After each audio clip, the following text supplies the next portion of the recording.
good morning, everyone. It's 6 a.m. in Denver, Colorado, 8 a.m. in New York City, and 1 p.m. in London. I'm Frederic Poag, and I'm here with my co-hosts, Julie Roginsky and Michelle Kinney. Welcome to the Mayday Morning Show. Now that Trump has decided to go big for the Nobel Peace Prize, there is one war out there that shows no signs of abating. And if it's one that Trump's good friend Vladimir Putin is waging, it's one that he's waging relentlessly across Ukraine. While the media is focused on the Middle East, the war in Ukraine is entering its fourth winter. For more on this, we wanted to talk to Ken Harbaugh. He's host of the Ken Harbaugh Show on the Midas Touch Network. Ken's a former Navy pilot who has run missions to Ukraine and has tremendous on-the-ground expertise about what's happening there. So, welcome, Ken. How you doing, man? Good to be here, Fred. So, as the Ukraine war seems to be going on and on. Yeah. Now we at least have a ceasefire with Hamas and Israel for now. What are your thoughts on? Is there a way out? Is there something that Trump could do to even affect peace with Ukraine and Israel? I know Zelensky was recently asked on Fox News that they said, well, would you nominate Trump for a Nobel Peace Prize? And he said, yeah, if he gets Russia to stop attacking us, we'd be happy to do that. What are your thoughts on that? Putin needs this war. This decision is in Putin's court, right? Because of domestic politics, and Julie can go deep into this, Putin has become entirely dependent on the wartime economy, on this image of himself as a strong man, infallible, unassailable, who can't lose. And if he admits defeat in Ukraine, which he would have to do given what Ukraine is fighting for, its country and its territorial integrity, that would be the end of Putin. And honestly, he doesn't care about lives. He doesn't care about Ukrainian lives or Russian lives. So it's totally expendable to him. The pressure has to come another way. It can't come from a popular uprising because of just how repressive the regime is. It's going to have to come from some kind of insider threat. When the pain threshold for the oligarchs exceeds their fear level, they might make a move. I don't know when that's going to be, though. Right now, there is something. I mean, it looks like a stalemate on the front, but Ukraine is exacting an enormous price on the Russians for every meter of territory they gain. I don't know if I've shared with you guys this term I learned on my last trip, not the most recent one, but the last trip to Ukraine, where a Ukrainian officer described Russian infantry as human radar. And the Russians even refer to their infantry as human radar because the way they use them is they send them in waves towards Ukrainian positions. And wherever the bodies pile up, those are the strong points in the Ukrainian line. That's how dismissive they are, how callous they are towards the lives of their own soldiers. And I've seen that close up in the trenches, embedded with a Ukrainian drone crew as Russian special forces cross the Dnipro River to try to get to us with no cover, no intel, and they were dead pretty quickly. It's interesting, Ken, because Trump keeps kind of going back and forth. Is he sending the weapons Ukraine needs? Is he not sending the weapons Ukraine needs? It really kind of all depends on, I've tracked it to say Trump has met Putin a few times, obviously, in real life, including a very strange 10-minute solo ride in the Beast in Alaska, which is just, for people who don't understand, the Beast is the presidential limousine. It is one of the most secure places in the world. And to put somebody like Vladimir Putin in there without anybody else except for their body people. Putin speaks enough English where he could have a conversation with Trump. Yeah. We don't know what they discussed, which is incredibly troubling. But what I've really tracked this to is that Steve Witkoff, who runs a business, he's not working for the federal government. Apparently, he's getting a lot of credit for the ceasefire, which is no ceasefire in Israel and Gaza. He's also the person who deals with Putin. Strangely, it's not Marco Rubio. It's nobody but Steve Witkoff. And every time Witkoff goes to the Kremlin and has a off the record meeting with Vladimir Putin, which usually takes place in at midnight. It's a very strange time for them to meet. Trump backs off. Yeah. And I also want to say that Steve Witkoff's son, which bears repeating over and over, runs the crypto fund that the majority of which is owned by the family of Donald Trump. So all of this to me is highly depressing.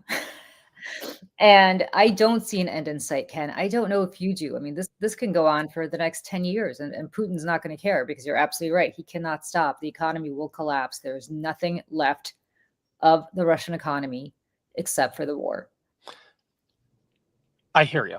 And I agree that Putin has no incentive to sue for peace, but the Ukrainians are not only holding the line in inflicting this toll on Russia, they have the potential for an opening. Look, the numbers tell part of the story. They have taken 17% of Russia's refining capacity offline. That's over 1 million barrels a day.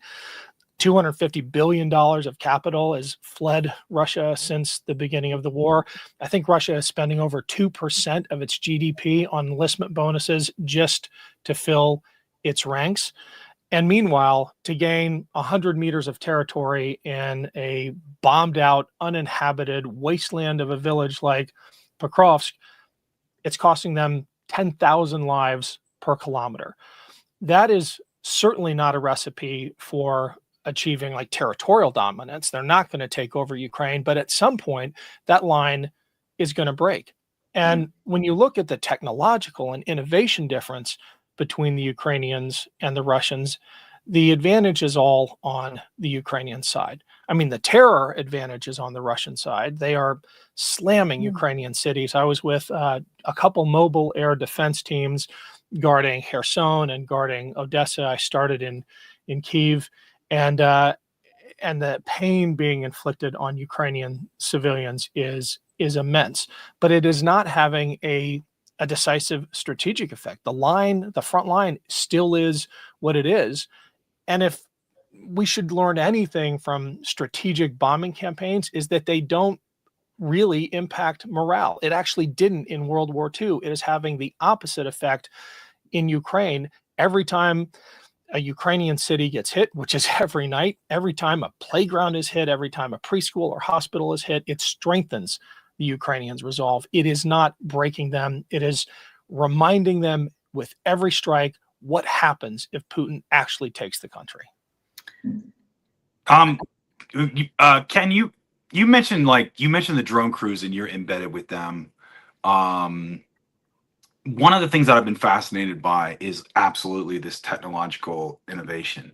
And a lot of times we hear from the EU, we hear from our side, it's like, we're not delivering this, we're not delivering that. And where could the EU step up, and where could they make the difference? I mean, the Ukrainians are doing a whole lot with a little. What's the thing that could help them the most, do you think? Well, let me shift the frame just a little bit.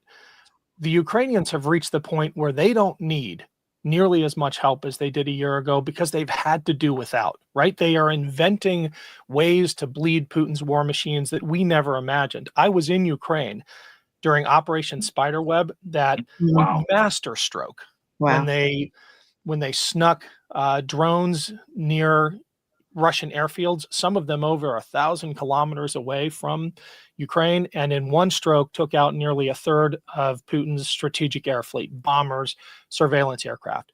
They didn't need our help for that. They didn't need the Europeans' help for that. When it comes to deep strike, they've actually developed their own long-range cruise missile. If I had to boil it down to what they really need from their allies in the West, from the Europeans, from us, it's more pressure on Russia. Ukraine is inventing the next phase of warfare right now. And I tell, American military advisors, I'm putting that in air quotes, I tell American generals who go over there to shut the hell up and listen and learn from the Ukrainians. We have very little left to teach the Ukrainians about warfare. They need to be teaching us, or we're going to lose our next war. But we can apply more pressure to Russia, to China, to the folks buying Russian oil. The good news is some of that is happening. I think countries like India are beginning to read the table and realize that we want to be on the winning side here. They are negotiating much steeper deals, much tougher deals with Russia on Russian oil.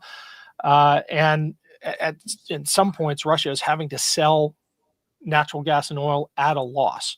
So that's good, but much more pressure needs to be applied. At the same time, we need to be learning from the Ukrainians about how to fight, or we're going to lose our next war. What kind of pressure are you talking about, Ken? Because some of the pressure, of course, is tariffs, right? Or it's some sort of economic penalty on India, which Trump did place under the ostensible reason that they're buying Russian oil, which is hilarious. The reason he did it was because he was upset that Modi, the Prime Minister of India, did not give him credit for ending the most recent India-Pakistan skirmish.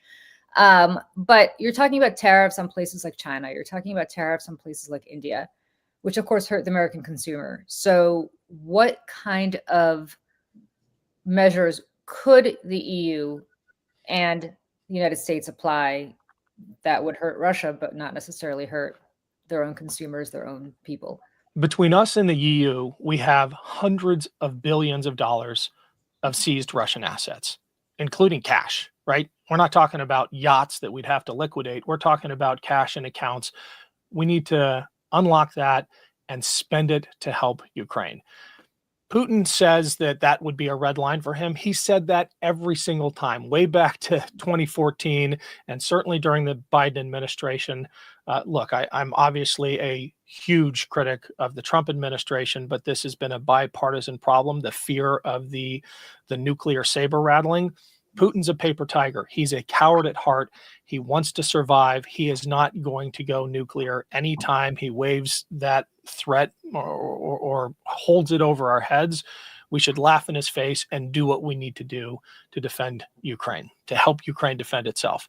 So unleash the 200 billion plus in seized assets and let Ukraine use it to repair its cities or buy weapons. Amen. I just have a quick question, because this is something I hear sometimes about the Biden administration. You know, when this all began was like 2-3 years ago now. Do you think we could have been more aggressive in the beginning to set Ukraine up to be in a better place now? Or do you think we did just the right amount of support? Or like, what is your opinion on all of that? We could have been more aggressive, but I need to contextualize. The reason we weren't more aggressive during the Biden administration is that we PowerPointed our way through the decisions. We didn't Churchill our way through them. Sometimes you just have to take a risk. You have to make a moral stand. You have to call the bully's bluff. When they say, if you shut down air traffic over Kyiv, if you provide them these kinds of weapons, we're going to go nuclear. You say, try it. And instead we did we had the McKinsey folks making the decisions, and we did the analysis, and we decided to slow roll the defense of Ukraine. It was well intended. The difference between then and now is that our backstabbing of Ukraine, which happens every few months, is not well intended. It's because we have a president who looks up to Vladimir Putin. It's because we have a president who looks forward to those 10 minutes in the beast with the man he wants to be. That is very different than the hesitation that we saw during the Biden administration, and it should infuriate every American that the reason we're holding back in Ukraine is not because we're worried about World War III. It's because we have a president who wants to be more like Putin than Zelensky. Zelensky, I think, holds up a mirror to Trump every time they meet and reminds Trump what a real leader looks like, and it must infuriate him. That is so well said. Yeah, that is so well said, because you talked about the Churchillization of decision making. There is one person who's doing that right now. Yep. And that's Vladimir Zelensky.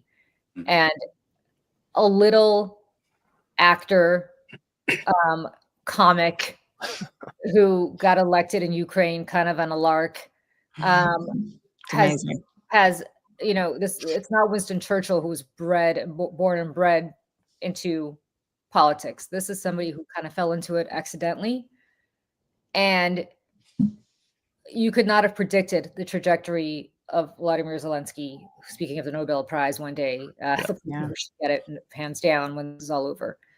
But, I think when you saw that meeting in the Oval Office, the initial meeting in the Oval Office between him and Vance and Trump, and you saw Marco Rubio sinking into the couch. Yeah. I cannot stop thinking about that meeting. Nothing that will ever happen after this will erase that meeting for me, for precisely, Ken, the reason that you said. Here was a great man. And I mean, we're seeing greatness in real life, something that I think in my 50 years on Earth, I had not seen before. But you're seeing greatness in real life compared to the most atrocious, craven, self-serving monstrosity. And to have those people in a room together would have been akin to, I guess, a meeting between Hitler and Churchill. I'm not comparing Donald Trump to Hitler, but I'm suggesting that there is a very bright line morally between these people, in a way, by the way, that we don't see in Israel and the Gaza Strip, right? There are no morally good actors there. This is very black and white. And the fact that the United States is not all in on the site of morality and on the site of righteousness, which is what this is, really does hold a mirror up, I think, not just to Donald Trump, but to who we have become as a country. I mean, there's no better mirror than this from my perspective.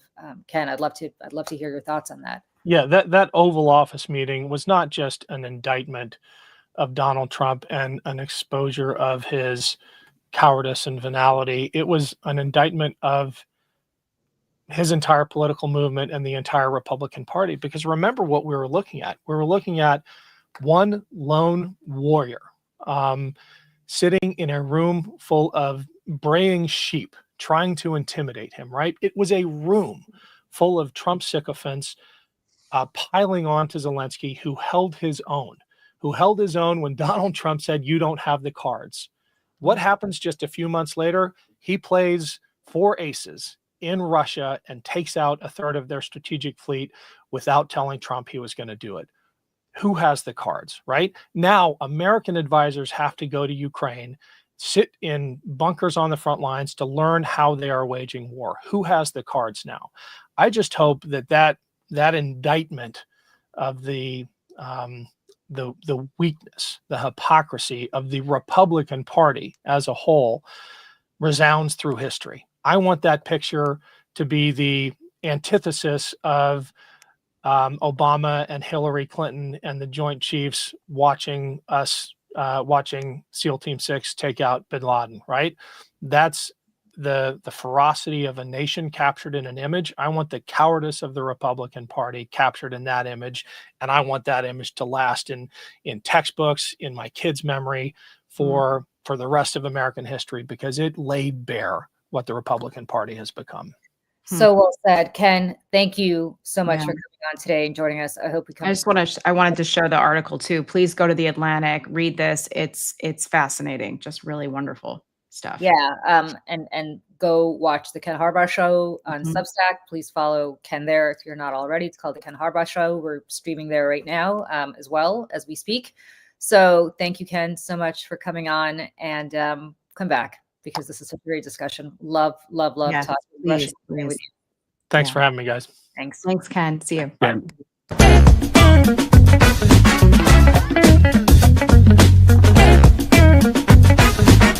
Are you ready for this? Are you ready? Hey, have you guys ever been in a group chat and said something super racist and awful? Have you ever talked about like wanting to rape women and calling people the N-word over and over again and praising slavery? And I haven't. Well, why are you guys looking at me? Like, why am I in the middle for this? You're not. Well, you are the guy. You are the guy. And you are from East Tennessee, so we can be stereotypical, but you didn't. You know why you haven't, you guys? Because you're not a member of the Young Republicans. Oh, yeah. Oh, yes. But apparently, so-called leaders of the Young Republicans across the country have a little splaining to do, or actually maybe not, if you consider racism, misogyny, and anti-Semitism to be a feature and not a bug of the Trump Republican Party. News broke last night that high-ranking officials in the Young Republicans referred to Black people as monkeys and I quote, the watermelon people. They talked about putting their political opponents in gas chambers, raping their enemies, and driving them to suicide. And they applauded members of their own party who they thought supported slavery. The scary thing about this is it's not just a bunch of young idiots. These are the same people who'll be running for legislatures and Congress in the coming years, and some of them will probably win. Michelle, I've been on group chats with you 24/7. Yeah. And I gotta be honest, I don't think it's ever occurred to any of us to drop any of this. What do you? I mean, is my group chat buddy here. What do you think? And Frederic, too, we're in chats all the time. Well, anybody can look at our chats, and I promise you're never going to see that. But what do you think? Well, I have many thoughts. Starting with the fact that the Young Republicans are a special kind of breed of assholery. Yep. And mostly whiteness. And having been a member of the New York Young Democrats back in the day, the Manhattan Young Democrats, like, it was a very earnest group of folks, very earnest, very at times a little too self-important, but at the end of the day, everyone really cared about other people and being inclusive. And it always felt like a very hopeful and helpful place. It was never like this. And I just want to, I pulled the article. Now, this is I often make PDFs for this show and other shows. This is the biggest one that I've ever made. So actually it wouldn't fit into a file that I could load in. So I'm doing a screen share here from my other laptop. It says, I love Hitler, leaked messages, expose young Republicans racist chat. So we're seeing here just a lovely collage, if you will, of these terrible things. Now, I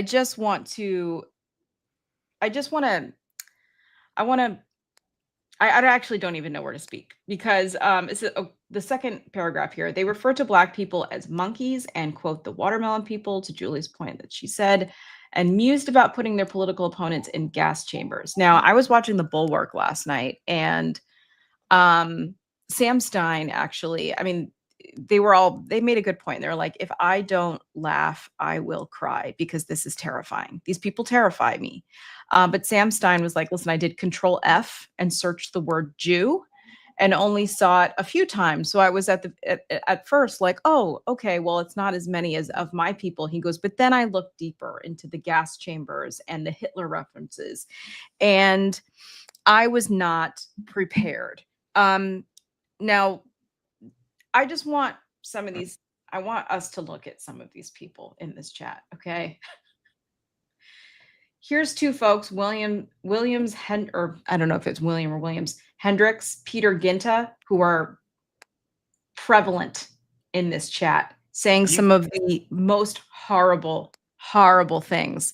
You got to be careful when you show images like that. I mean, those two man hunks are going to have ladies going insane. So right. it's no, nothing. Yeah, but Peter here says everyone that votes no is going to the gas chamber, and everyone that endorsed but then votes for us is going to the gas chamber. I mean, these are the kinds of conversations that are just very flippant and casual. And I'll take this down just for a minute so we can talk about that, and I'll go through the rest here. But it's like, I'm here's just some more photos of these people. These are young Republicans. To your point, Julie, some of them, there's one in here, and I will get to it, is already a state senator of the state of Vermont. I have a little bit of a different take on this, because I got into politics a little late. I organized for Obama in 2012. I was in grad school at the time in East Tennessee State University. I was the president of the College Democrats there. I basically we resurrected the chapter that had been kind of defunct for like 3 years, and this was I was seeing this back then, right, on the ground, from the college Republicans, from the young Republicans. We had an incident where, a guy who was later turned out to be a frat guy who were big in the college Republicans there, showed up to campus dressed in a monkey suit, for Martin Luther King Day, and had a hangman's noose and had like little hangman's noose with a banana. We did a project where we did an educational thing on Southern strategy and Lee Atwater, and even in 2012, where you had in rural areas racist Republicans standing in line calling Obama, a monkey. And so, I see this and it's shocking in what they're saying, but it's nothing new. Like I've heard this like throughout my life living in East Tennessee. It's kind of sadly enough, to get into in any kind of Southern Republican Party, it's the price of admission, right? It's a way you let people know, like, hey, you're one of them. And that's why, there's, when it's just, you look at the party itself, this rot's been there. It's just been more quiet. Stuart Stevens. Well, they had to go underground. They had to live underground because there was a standard of behavior and conversation that did not allow this in the 21st century. And now, because the fish rots from the head, right? We have Donald Trump, who is the head of the party. This is a man who has been sued by the NAACP and has said some of the most racist things I think that any of us have heard from a political figure in our lifetimes. And 100%. Like it's, I'm ready to watch people burn now. New York's National Committee member said. I want to be clear here. Unbelievable. Frederic, about what you said, because what you said is that you saw this down south all the time. This is New York. I just want to be clear. This is not, as much as people up where Michelle and I are up north sit around and feel self-righteous about people down south and how racist they were based on the history of the Civil War. Please, let's be very realistic here. Stow the hypocrisy. This is New York. And I once stumbled upon a young Republican meeting. I was at an event and they were having an event at the same location. These are people who are walking the streets of New York among us, my friends. And I want to just say something, because this is a little bit controversial, but I believe this for a very long time. The Republican Party has always been racist. And I'm going to say something. I'm going to say something about St. Ronald Reagan, who has been extolled as the saint. His campaign, I don't know why, but his campaign announcement in 1980 was an appearance at the Neshoba County Fair in Mississippi, and he gave a speech focusing on states' rights. Speaking of Lee Atwater, which was a massive dog whistle to appeal to Southern white voters and racially biased sentiment. And the location was not a coincidence. It was held just a few miles from Philadelphia, Mississippi. That's the site where 3 civil rights workers were murdered by the Ku Klux Klan during 1964's Freedom Summer. It was chosen deliberately by campaign strategists to win over George Wallace and Klein voters in the rural South. And the phrase states' rights has a very, Frederic, you tell me, but has a very long history in the American South as a rallying cry for segregationists.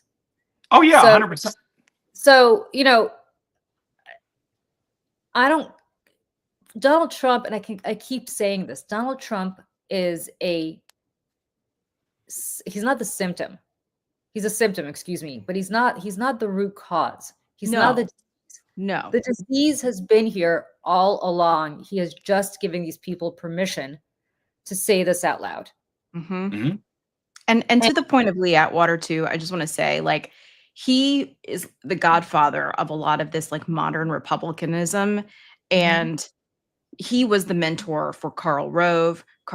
I mean, there are Republicans of a certain age that are maybe even former Republicans at this point. This is where they learned. This is where they learned. People like Lee Atwater, who famously said, you can't say the N-word anymore. So you say things like states' rights, and you say things like forced busing. And they just move the goalpost on what they can say when it's a dog whistle for something much more nefarious. And now we've turned back the time and turned back the tide, and we're saying these things again. And I'm just gonna, we have to end this, but I'm gonna just say one thing. I don't want to hear, and I've heard this a lot from my friends who are still at Fox. Yes, this is awful, but, and the but is, well, look at what the Democrats are saying. No.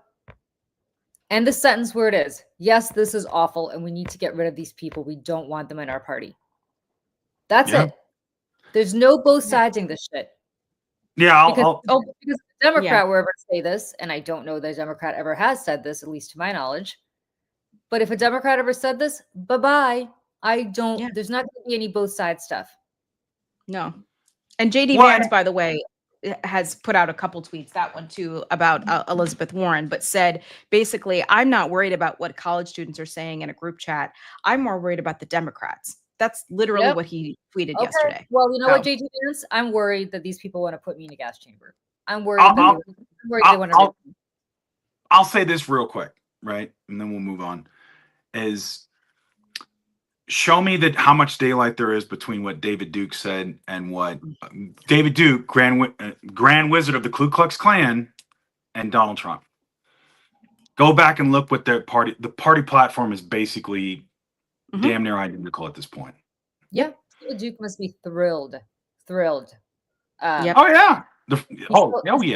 Life's work has just become the thesis for the Republican Party. They took over the party. They took over the party. The fringe is now the norm in the Republican Party. That's right. And that's it. And to your point, Julie, it's not, it's if the Republicans want to save their party at all or salvage it, they have to stop doing the whataboutism. They have to stop doing the both sides crap. Hold your people accountable. Otherwise, if you're condoning it, this is what you stand for. That's right. That's right. Exactly right. All right. So, with that said, we will be right back in just a few seconds.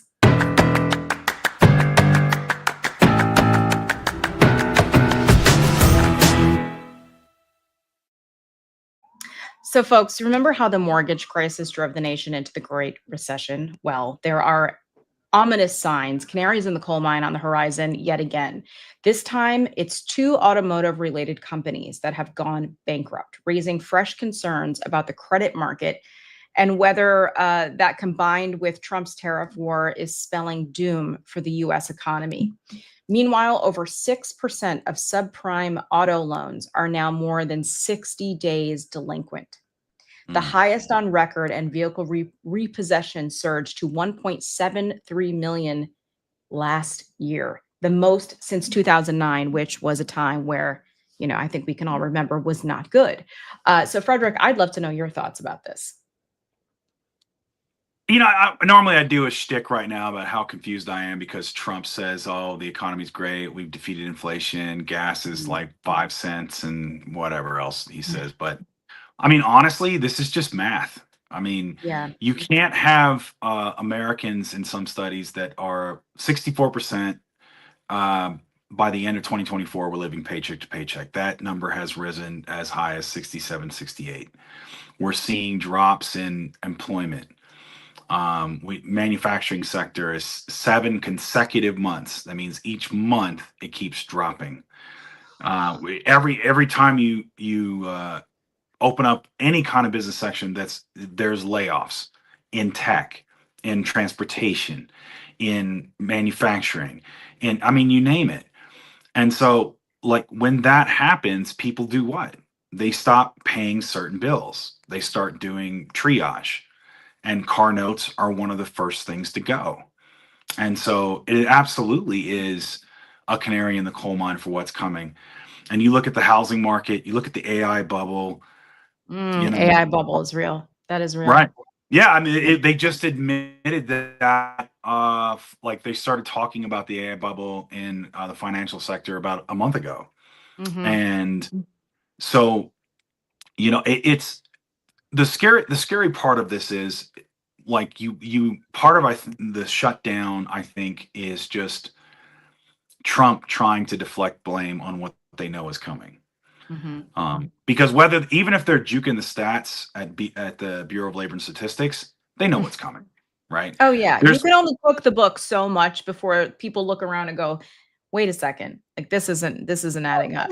I mean, it's last year. People like me used to go on CNN and say, "Well, no, look, the record low unemployment and record job growth and inflation's down and yada yada." And I remember getting a call from somebody who saw me, who's a pretty prominent Wall Street guy. He's like, "That's right. You tell them the fundamentals are strong and this is." And then people didn't buy it. No. You could say, Wall Street, the market is a lagging indicator, and the market is manipulated easily by a few stocks, right? Right now, it's by the tech bubble, by the AI bubble, but the fundamentals are what they are, which is, again, sorry, Scott Jennings, because he yelled at me every time I said this, year over year, the price of eggs is higher than it was last year. The price of apples was higher than it was last year, and the price of bacon is higher than it was last year. And the reason I say those three commodities is because Donald Trump on December 15th stood up and said on Meet the Press that he was going to lower those on day one. Yeah. And it's now been day whatever, it's 8 months later, and they're still higher than they were when Joe Biden was president. Yeah. Everything. Now people are having their cars repossessed. I mean, again, like a car is a major, I mean, I don't have a car, so I don't know. I'm just going by what people tell me, is like a major expense, when you have a car payment. That's not one of the things that you miss. You know it's even more. It's even more now because they just had a report that I saw, I believe it was Newsweek, that the average car price in America is over $50,000 for the first time. New car, right? So your average, crazy to me, right? And so your average new car is over $50,000. And you look at kind of the cyber trucks that people like basically got locked into, right? Whether they wanted to buy them or not, they get locked into them. You mean the DePlorians? Yes. Or the cuck trucks. Right. Yeah. Where it's where even these companies, like especially with Tesla, where they try to make that money off like these consumers that bought into that, they bought into the hype, and now it's the $60,000 truck is going to end up costing you $120,000 when you get to all the repairs and maintenance and everything that you're locked into. And so it's no wonder, especially as Julie pointed out, when that amazing breakfast she talked about, bacon, eggs, and apples, yum, right? That those are going up, and or 1 week it's like hamburgers $4.99 a pound for 80/20, and then the next week it's $8. Yeah, there's no, and so if there's no way to really plan for that, especially if you're a family living on a tight budget or paycheck to paycheck, what are you going to do? You're going to pull back on everything that you can. And in a consumer economy, that's not a recipe for success. So I went to a store here in New York called Citarella the other day because I wanted to get some steak for dinner for my family. Like I always feel like Citarella is like a fancy. Citarella is a little fancy. Yeah. But it's not that fancy. Do you know what? It's not Balducci's. Right. Do you know what a pound of New York strip went for at Citarella? $56. Oh my God. What? $56 a pound. I literally bought New York strip here for $7.99 a pound. But that's not the point. The point is, yes, New York has a markup, and Citarella certainly has an a markup. They're trying to rob you, girl. But it is a rob. But I didn't buy it. But I'm going to tell you that if it's $56 here in New York at Citarella, it's going to be much higher everywhere else. And the price of meat is going up. So the price of beef is even just chicken. I mean, I live in a household. Sorry, go ahead. I feel bad. Y'all need me to send you a care package or something? I mean, we're going broke here in New York. I live in a household of 2 people, right? Who don't eat like a ton, but it's, we're 2 people, we're 2 adults. And so usually I'll do like a big grocery order on Instacart or whatever. And, it's usually around, I don't know, $150 and gets us through like a week or, week and change. And the last couple times I've gotten groceries, it has been obscene. I'm like, what is this? And I'm having to go through line by line and be like, nope, I guess we don't need that. I guess we don't need that. I mean, it is out of control. Out You know of what? control. It was like You well know, over $200. you know what it is? It's all that fancy butter you putting on them noodles and that blue cheese and them martinis The now. cherry gold unsalted butter. I know. Yeah, I know. I need to cut back. If anybody follows me, it's like I've been going on a kick lately of just Eating comfort butter? foods of buttered noodles and blue cheese martinis.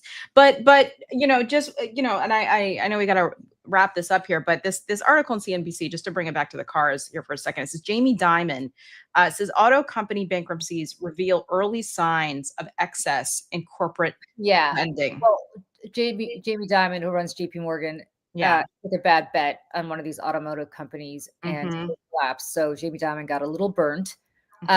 But look, if JP Morgan's telling you to pull back on corporate lending, it's going to happen. It's going to be a lot harder for you to get a mortgage, a lot harder for you to get an auto loan, a lot harder for you to finance anything. Oh, I know. All right. Well, we got to move on. Yes, we'll be back in just a moment.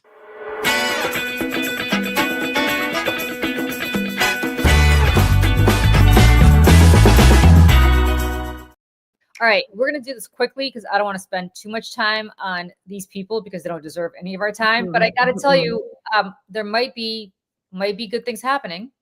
Okay. Because there's be trouble in MAGA land.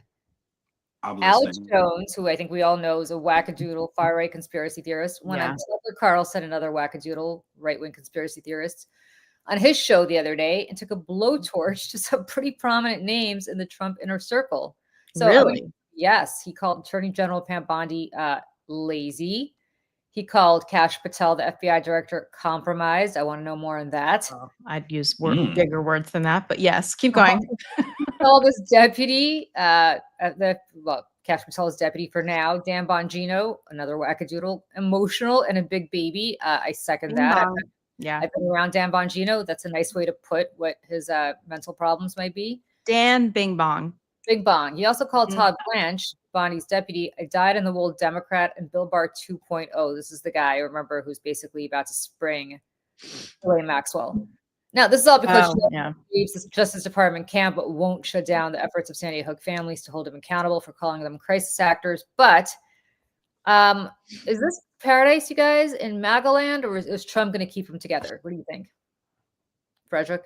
I think this is I think this is kind of the beginning of the end for a lot of reasons. One, it's patently obvious they're all just a bunch, like, they could, everything that was said about all those other people could be applied to Alex Jones and Tucker Carlson as well.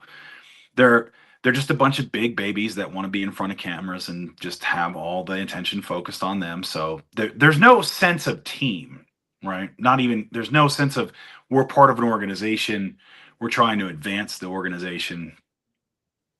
None of that's going on. Everything's prima donna and this and that. But I think the deeper thing with that is they know Trump is, and this is me speculating, right? Thoughts and opinions of my own, that kind of thing. Trump is sick. It's pretty obvious to everyone. He doesn't have, if just looking at actuarial tables, man's not going to be here he ain't going to be functioning much longer. And the thing about it is to be sort of like out front, and part of the success for Donald Trump was this bravado and brazenness and fake vitality, right? He's at all these rallies and he's doing these 2-hour long speeches and he's blathering on and blah, blah, blah. And it's this Donald Trump, 2025 Donald Trump is not 2015 Donald Trump. It's not even close. Go back. I urge anyone to go back and watch Donald Trump doing a speech or doing an interview in 2015, 2016, 10 years ago. It is a different person. Even just the pitch of his voice has changed. Oh, 100%. And I think, but the most important thing here, and I think the thing it hasn't gone away, is the Epstein files. And at some point, whether it's an official release from, like the Congress does it, or it's blocked again, or survivors start coming out and giving more of their accounts, it is going to come out. And I think people with like Tom Massey and other people are like, Yeah. I even think part of this with Alex Jones and Tucker Carlson and even Karl Rove and people like, because Karl Rove recently suggested that, or he said in an interview that the National Guard thing and going to cities is going to backfire and it's the wrong move, right?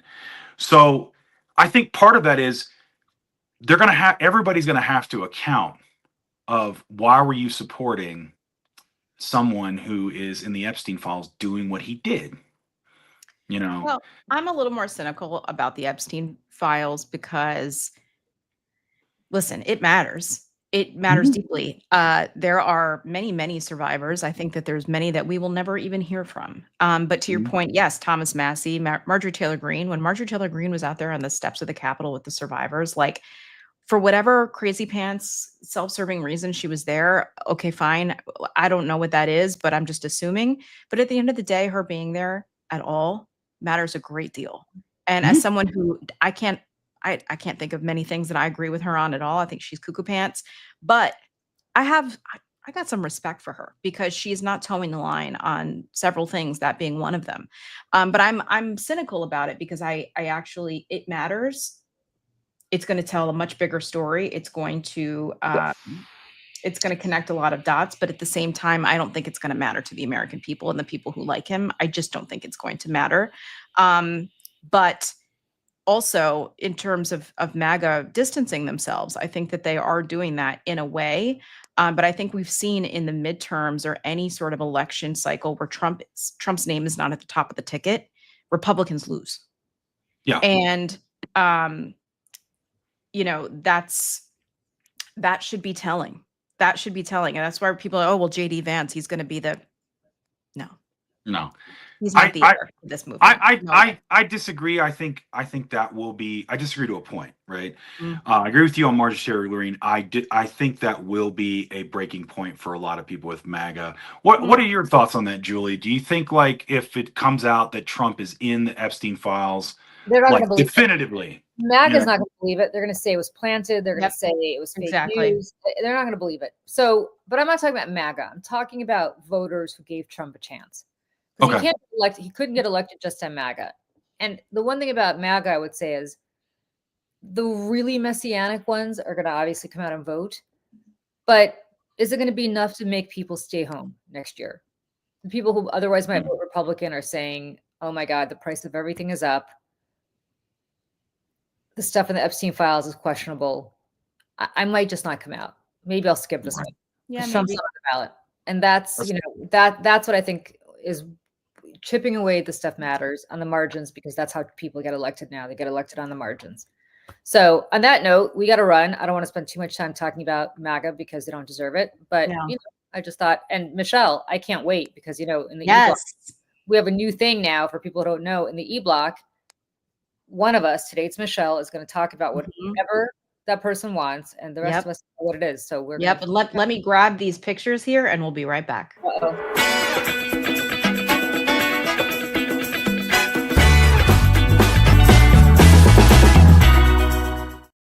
Well, folks, if you don't know this about me, I am a rabid Syracuse University college basketball fan because, yes, I went to school in Syracuse, but also I've been going to Syracuse basketball games since I was very little. I think the first game, 1987. And so I'm obviously a big fan also of our mascot, Otto. Otto, yes. He's like a little orange with arms and eyes and little legs and a hat. And just to give you some context here, the first time I met Julie, we had breakfast at a diner on the Upper West Side. And she was making fun of Megyn Kelly. No. She was making fun of Megyn Kelly, who went to Syracuse, by the way. She went to Syracuse. And we were talking about Megyn Kelly or like where she was from or whatever.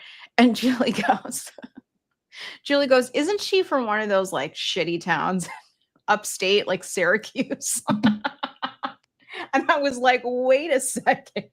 It feels like you. all of a sudden the look of horror in Julie's face. Oh no, and I was like, I think she's reliving that moment right now. I am. Yes. can Well, see her listen, face. to her I'm point. from Jersey. Everybody always makes fun of us. I had to, Listen, finally, somebody else got a taste. I used to, but since I met you and Tara and JoJo, I don't make fun of Jersey anymore. I keep my mouth shut. I'm just saying. But anyways, so we have, in my opinion, one of the most lovable mascots in college sports. And yesterday, the Syracuse Otto the Orange signed an historic deal. It's the first in college sports. Okay. Otto the Orange makes NIL history with the NIL store. That is name, image, and likeness. We are the first mascot to ever sign a deal, merchandising bill, or a deal, not bill. I don't know why I said that.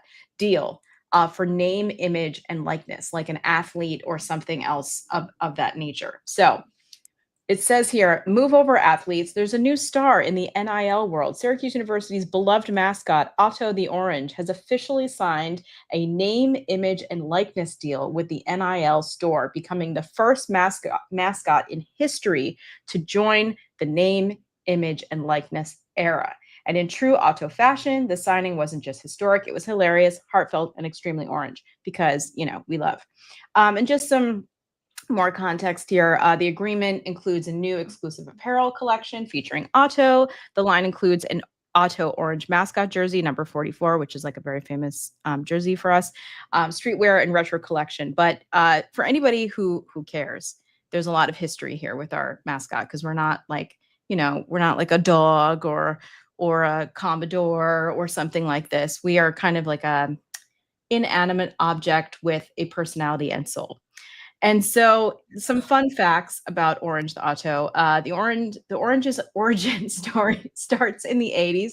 Otto first appeared in the Syracuse sidelines in the early 80s and became the Orange's official mascot in 1995. Mascot competition steps in during the 90s. Students rallied to support Otto in 1995 after a university committee recommended a wolf be adopted. Can you imagine? Terrible. No. Chancellor Kenneth Shaw, who was the chancellor when I was there, scrapped the wolf and embraced the fun-loving orange. I'm convinced that the majority opinion on and off campus favors retaining the orange, and I would agree. It took a little time to land on the name. They tried Clyde, they tried Woody, and then finally landed on Otto. He's changed names and costumes a few times. But it says here, the secret keepers behind the fuzz, and I always see Otto running up and down the sidelines or on the court with the cheerleaders and the dance team.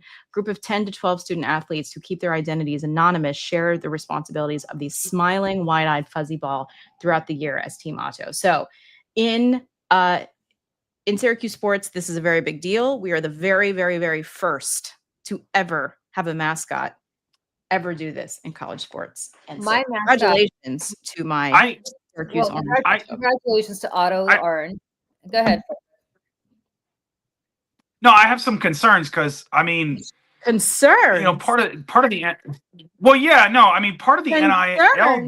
the NIL deals. No, yeah, I have some concerns because part of the NIL deal is like, if like he doesn't get enough like airtime, is he going to enter the transfer portal and say, go to another school now that he has an NIL deal? Oh, he can come. Listen, Colorado University, we have an actual buffalo as part of our mascot. Like he runs out on the field. So you know what?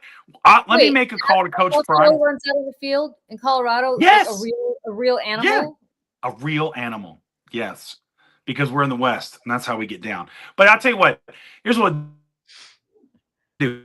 I'll talk to Coach Prime and see if we can get Otto some better playing time, like some better visibility, and with a better team and better coaching staff, and just get him, and I think maybe like we could probably match that NIL deal. We'll get him come over to Colorado, because I don't think he's doing well at Syracuse now. I don't think that he's not gonna get the NIL Otto deal. Loves the cold.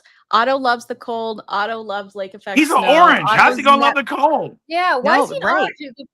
Florida should have him. Yeah, he's an orange. He don't love the cold.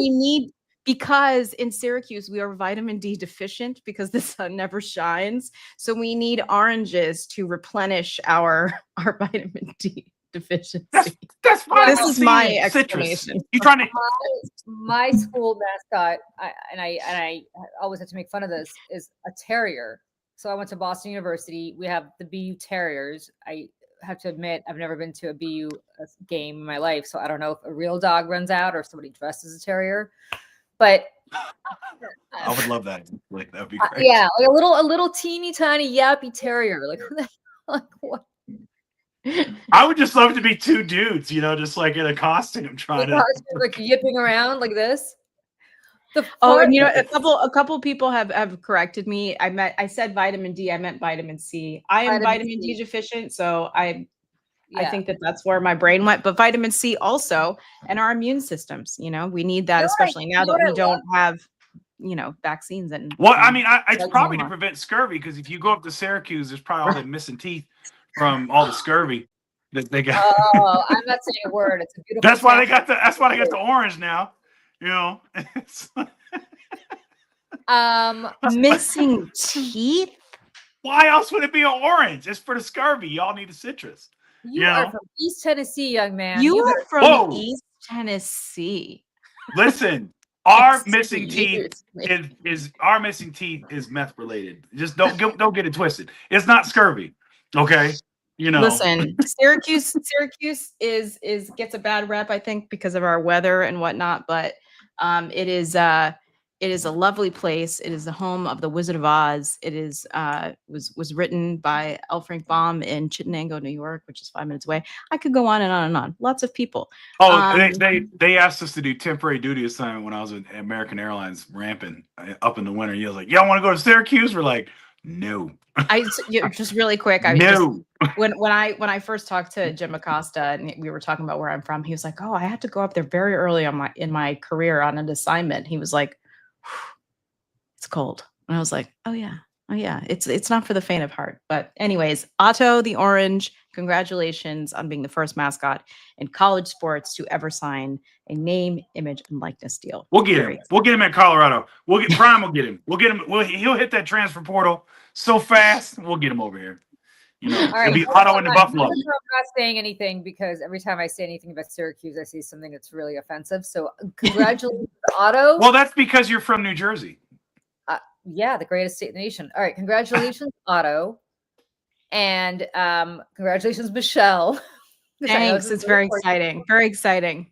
And thank you to everybody who joined us today. We are so grateful to you. We're growing the show, and we are deeply thankful to you for showing up here live. And for those of you who are watching us later, we'll be back here at 8 a.m. Eastern, 5 a.m. Mountain Time. No, 4 a.m. 6 a.m. Mountain Time. What time is it out there? 6 a.m. 2 hours. Just 2. That's it. Yeah. Just the 2. And to everybody around the world, we have people from Australia and Britain and just incredible fans here. So thank Australia? you. We have Australia fans? Man, shout out to Melbourne. I spent a month in Melbourne. Like, well, we have some Melbourne folks who watch Melbourne. So thank you. Oh, okay. And Laverton was where I was at. So shout out to Laverton, Melbourne. And also tomorrow, I just want to let people know that Mallory McMorrow, who's the state senator from Michigan, will be joining us tomorrow. She is also a candidate for the U.S. Senate in Michigan as well. We're very excited and very grateful that she'll be with us tomorrow. So please tune in. And we are a podcast as well. You can go to the Mayday Network on Apple Podcasts and Spotify. You will find us there. You can download us to whatever device you please and listen to us anywhere you are. See you later. Bye, everybody. Bye, everyone. See you tomorrow.